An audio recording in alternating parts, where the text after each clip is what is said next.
Ang ating ipinapakita sa inyo ang ating pula at green na long beans. Good morning! Besides sa long beans natin na red and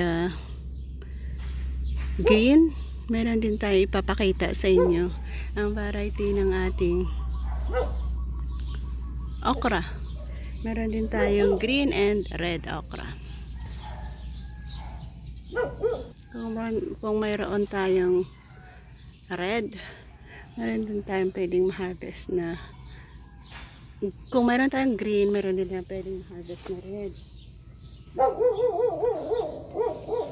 Ayan, medyo marami tayong na-miss na hindi na pwede ma-harvest dahil sa ayan, ilagay muna natin dyan. Ito naman, pwede pa ba ito? Ayan, oh, may dalawa dyan. Ayan.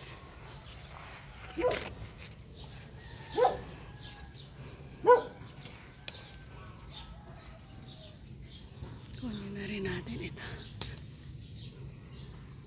So, nakakuha tayo dito. Ang iba kasi is gulang na eh. Ayan, variety na ating ipinapakita sa inyo ang ating red and green okra. So, continue tayo sa pagha-harvest at isabay ko kayo kung ilan nga ba ang ating makuha sa araw na ito.